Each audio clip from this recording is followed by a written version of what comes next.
how they move and so on.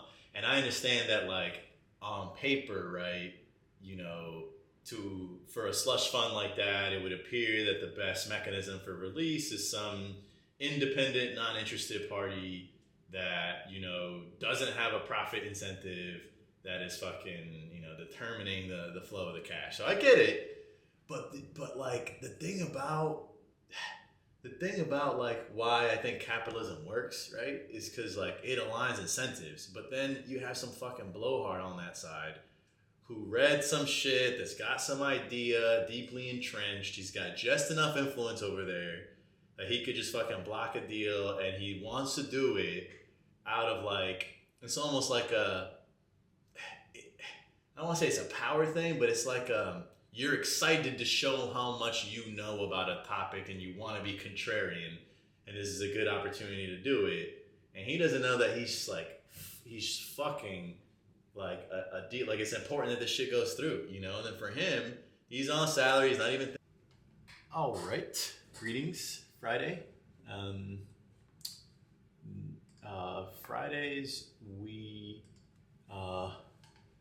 dedicate for some weekendery things. In this particular case, we have something that we do every other week called Feedback Fridays.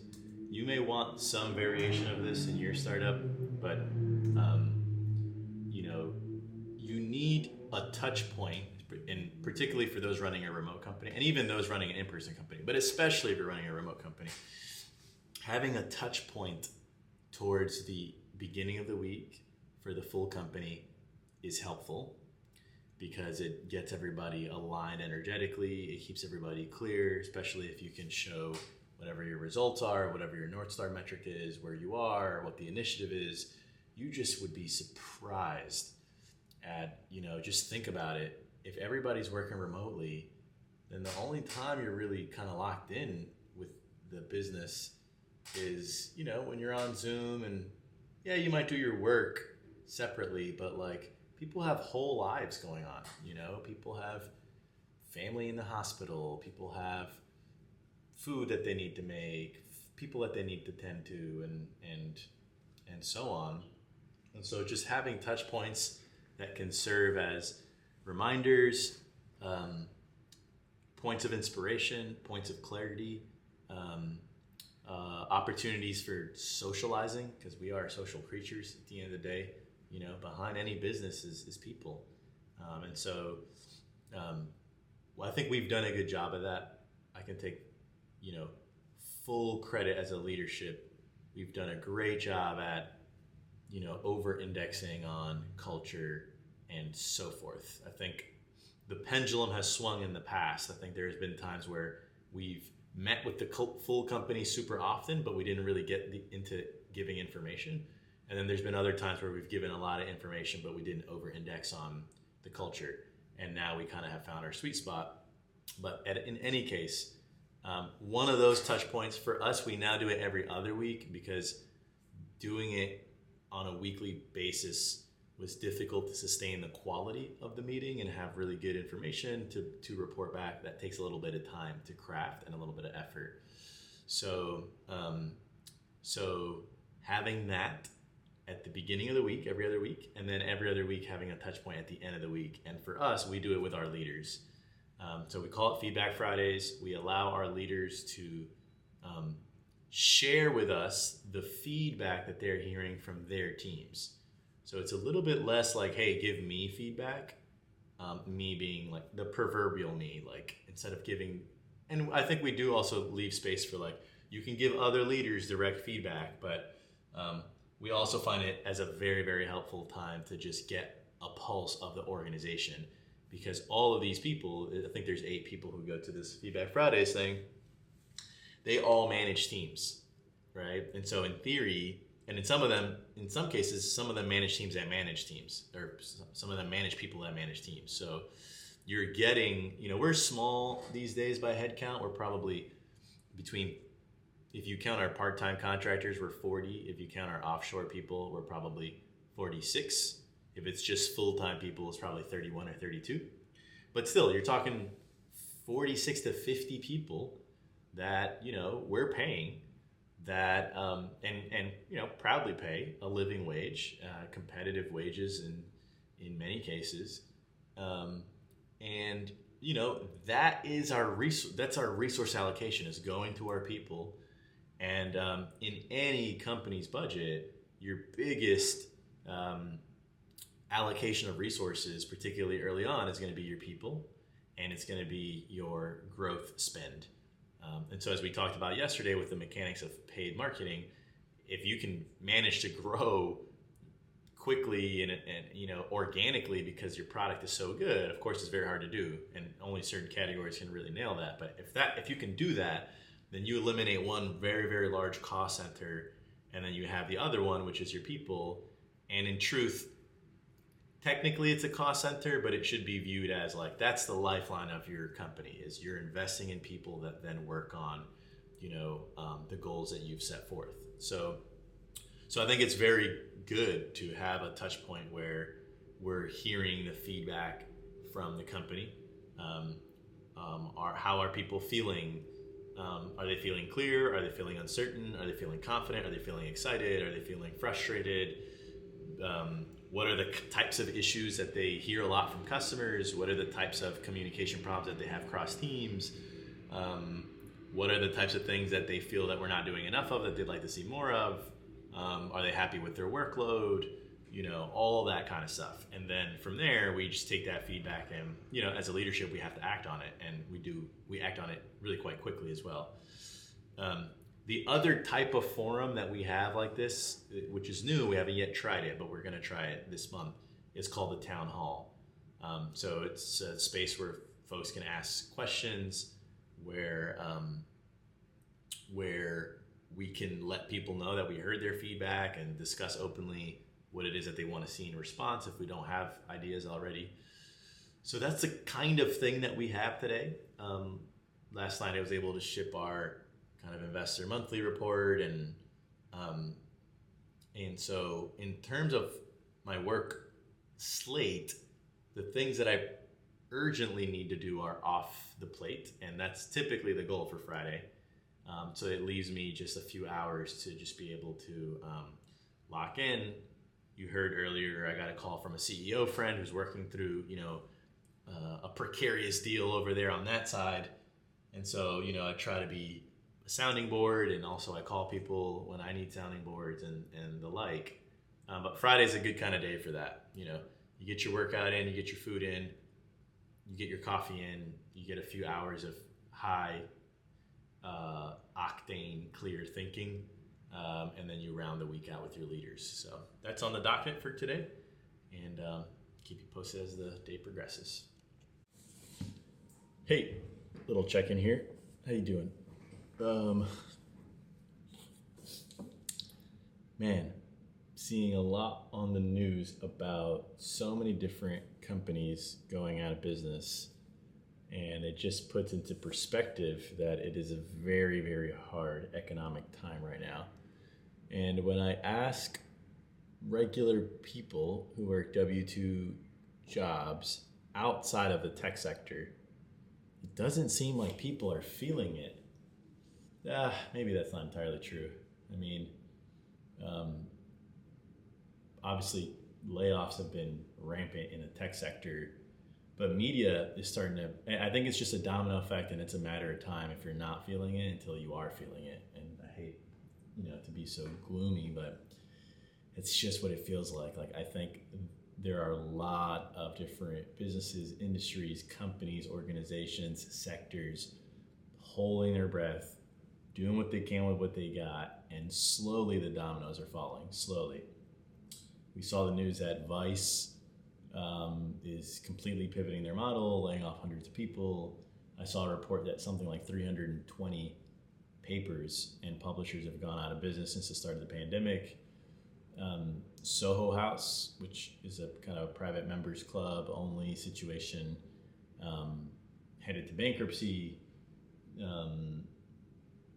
Consumer debt levels all-time high. I mean, just so many ominous signs. And I was just chatting with a friend and just now over text, and he's like, dude, the headwinds are so crazy, right? Winds going against you so intense that it forces you to make your own tailwinds, right? Like, gotta get creative, gotta do different things.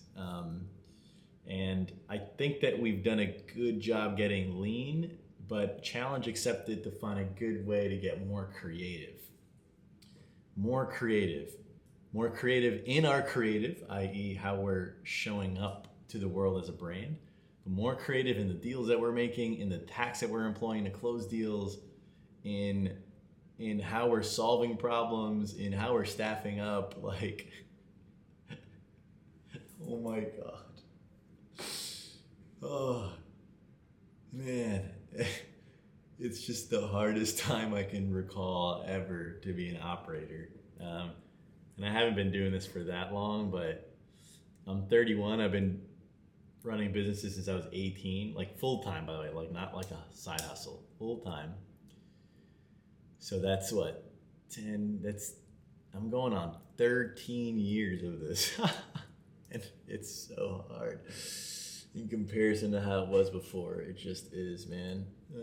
And you know, it maybe doesn't say much because at 18, it was 2012, you know? So,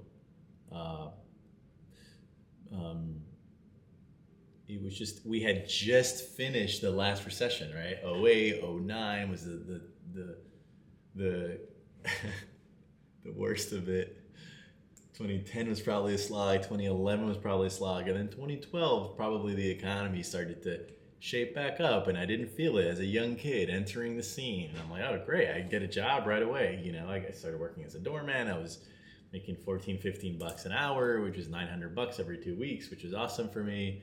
And, you know, I started a little side hustle business right then and there, which people were willing to support because they had discretionary cash. And it just kind of built. And then I started an incubator, and you know, a real estate developer gave me space for free because the business was probably going good. And he was like, all right, cool, yeah, take the space, make an incubator, you know, get companies in there, and like, let's spur up some activity. And I remember in Harlem, small businesses were opening up all the time. I was part of the community there in the city council and the local orgs, and it's just, everything was just up, you know.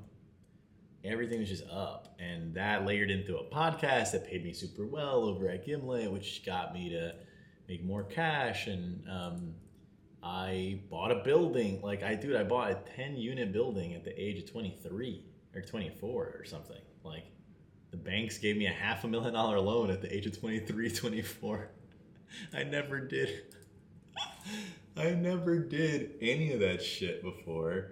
And they were like, yeah, it sounds good, you know, because probably their portfolio was performing pretty well and it didn't seem that risky, or they were willing to take a flyer and you know, turn into another podcast and another project. And we raised a fund in that time over at Harlem Capital. And then it turned into a TV show. Like, it just seemed like everything was just constantly going good. And then all the way up to 2019, right? All the way through 2019. And then 2020 hit, and that was what started to burst the bubble. But there was so much free money pumped into the system that it actually propped up the bubble that was being created for just a little bit longer. And if you look probably at the charts of what? I don't fucking know. Charts of economic activity or something, but anecdotally, I would say I'm 100% correct that obviously 2020 was a slowdown in March when things halted. And then you could probably see a roar in 21 for sure. Everybody had cash. Valuations for sure were insane. IPOs for sure were insane. Everybody was cashing out. We benefited, a ton of startups, everybody benefited, man. And then 21 ended, and it was like night and day. Blockchain went away, NFTs went away, Web3 went away, creator economy went away. All those IPOs, like, no one was buying them. They started to come down. Liquidity started to crunch. People were like, what's going on? The earliest movers, perhaps, first started to lay off, and then more, and then more, and then more, and then it was general consensus that there was going to be some hard times. a little bit in first half 22, and then second half 22, you saw a lot of it. And then 2023 was all general consensus. And now in 2024, we're starting to see the shakeout, a violent fucking shakeout of all of this shit. All of it. All of it, all of it, all of it. And I saw some rookie investors writing some stupid shit in 2023. Like 2024 is going to be the year. No, it's fucking not. I'm telling you. I wouldn't listen, like, very few VCs, man, are worth their salt. And I'm not saying I'm worth my salt as a founder, to be honest. Here's guys with a lot more experience, but founders are the ones in the arena, right? And so that has to count for something. And, you know, being in the arena now, I can tell you, I can still feel the headwinds. You know, people aren't writing checks. People aren't spending money as freely. So all of these enterprise softwares and these this and these that, even AI. I mean, I know AI is popping and AI is definitely the future, but like all these little tools that are being made, like people are using them and then a better one comes out soon and then people stop using one and use the other. Like I can feel it in the air, you know, I can definitely feel it in the air. And someone sent me a quote today. They said, "There must be some kind of way out of here," said the Joker to the thief. "There's too much confusion. I can't get no relief." And those of you who know would know that that's Jimi Hendrix from All Along the Watchtower. And I never thought about that line in that context. You know, I always sung it. "There must be some kind of way out of here. Dun-dun-dun," said the Joker to the thief. "Ba-dun-dun-ba-dun-dun. There's too much confusion. Dun-dun-dun-dun-dun. I can't get no relief." But I get it now. There must be some kind of way out of here. And the only way out is through. The only way out right now if you're a startup is through. You have to make your own luck. You have to get resourceful. You have to make hard decisions. You have to leave no stone unturned in fighting and clawing for optimization, margin, mission, brand. Like if you ask me, do I have to do all of those things, or should I optimize for growth or profit or this or that? My answer is gonna be yes. Right? If you ask me this or that, the answer is yes. Meaning you got to do both. It's like Michael Seibel, the CEO of Y Combinator, former CEO of Y Combinator, says, like, whoever told you that startups is a single variable problem? If that were the case, this shit would be easy. This is a multi-variable problem. It's a fucking complex task at hand. It's daunting, right? Simple problems require very little technical proficiency. Complicated problems require, they're linear and they require more technical proficiency, but they're linear. You know, you can just, they're not that dynamic. And then you have complex problems. Complex problems are multi-variable problems that are dynamic and are really, really incredibly difficult to guess at because there's human emotion involved. There's macro conditions, there's micro conditions, there's politics, internally, externally, there's moods, there's result, like complex problems. That's exactly what growing a startup is. And then you, of course, it's actually a complex problem that's made up of a bunch of different complex problems. So, you know, this shit is hard, man. It's fucking hard. And, you know, I don't necessarily feel beat down at the moment. But it's definitely a time when I am, you know, I can feel it, man. I can feel the sobering vibe in the air. And it's not all bad, but it's just ominous. Like there's something like the bottom hasn't fallen out yet. That's it. Like the bottom hasn't fallen out yet. And, you know, I pray and I hope that I get to watch this back in, I don't know, 6 years. and we have fucking rung the bell at the New York Stock Exchange when Loop has gone public, or we fucking had a massive outcome. We sold for $800 million, $1.2 billion, $2.3 billion. And I would just fucking cry, man. It's not even about the money for me, but it's not about the money for me in the interim, right? Because, like, there's no money in this shit at this stage, you know? You take a pay cut, you take a lot of pressure, you get paid in a lot of stock, and those stocks may or may not be worth something. So you don't, as a founder, you don't really think a lot about money in the short term, because you know you're trading that in for the promise of a greater future. But you know, when things get hard, that line, just like whatever it is, just looks so far away.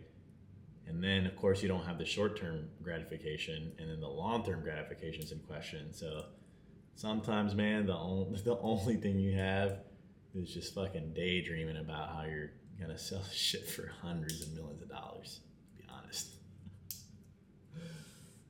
Oh boy. So maybe we will look back on this.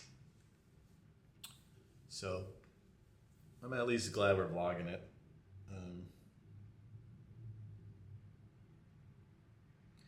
Still got some meetings ahead. The Feedback Friday thing hasn't yet happened. Just been trying to get creative sitting here. Of course, the remote component is somewhat tricky too, right? Because I'm just fucking in a room by myself.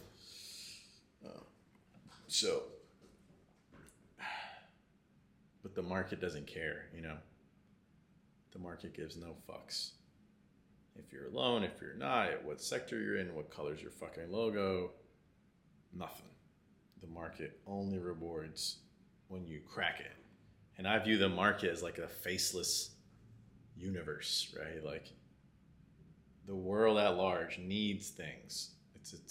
There are inefficiencies that exist because either things haven't been created yet and the future's waiting, or the things that exist are not as good as they could be. And to the extent to which you give the market that which it needs, it will reward you. People will pay you, and your thing will grow. And the more, it's like a lover, right? Like the better you satisfy the lover, like the more it's going to respond. And it's indiscriminate. I don't know that that's a good analogy, because it's not a good analogy.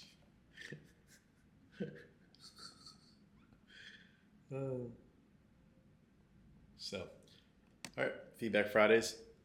Then I'm back. Then it's a vlog. All right, so meeting did not happen. We had some people that ran over on a very important technical call, as well as some leaders that were out of office. So we just decided to push. No big deal. I do have a different kernel of nuggets for you though. So those of you that are watching know that we just recently launched at Loop our brand new app. It's really fucking good. It's if I may say so myself, it's really good. App sign in and onboarding super seamless, claim seamless, quoting seamless, customer service seamless, all handled in the app. We're super proud of it. The challenge though is that a bunch of our members are all on the old app, because in insurance you can't just change the app, because the actual product is a policy, and that policy is bound by a date in the state's eyes. So, you know, it's just additional complexity when you're in a regulated business. And so, for example, we can't just key in the same policy in the new system, because that member would need to sign forms and reissue payment in the new system, so we have a new payment method on file to charge them. So essentially everybody has to get a new policy, okay? And so I've been spending my time, a good chunk of time, just fielding bad sentiment. We do have a lot of, even though the business is the best it's ever been, we have a lot of bad sentiment. There are a lot of bad businesses that grow and get, at least, you can get big and you won't be alive for a long time. But I don't know. It depends. Some really, really, really big businesses are bad, like cable companies, and they just benefit from either duopolies, monopolies, from regulation. So you often see this in regulated businesses. You can get big and be bad, but that's not our goal. Our goal is to get big and be good. But anyway, yeah, we've grown, but the experience hasn't really been great unless you went through the happiest path, right? So when you're charting out user experiences, there's all different types of paths. There's happy paths, sad paths, meaning happy path is like you sign up with us, you get a great rate, you never have a claim. Like if those sliver of users get a great experience. Other slivers, like if you have trouble logging in, if you have trouble with a claim, stuff like that, on the old app have had bad experiences. So I'm just, anytime a complaint comes in, I'm fielding it myself. I mean, we have a great care team, so I'm not taking anything away from them, but some of the channels they don't have access to, like I, get the Instagram DM, some people reach out to me directly, LinkedIn, so on.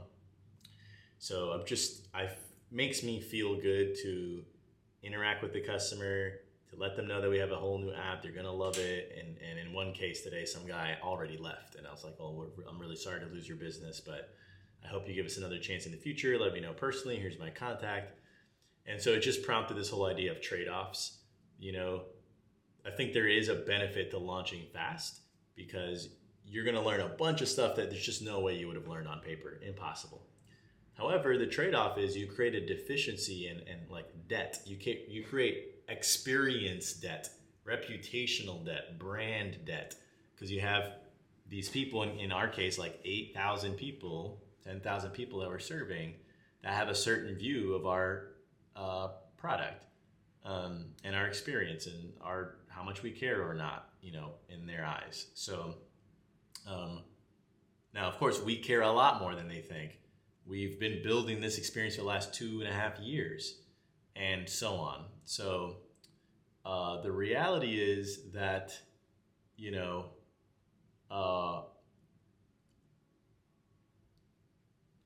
there is a delta, there's a gap between where you want the experience to be and time.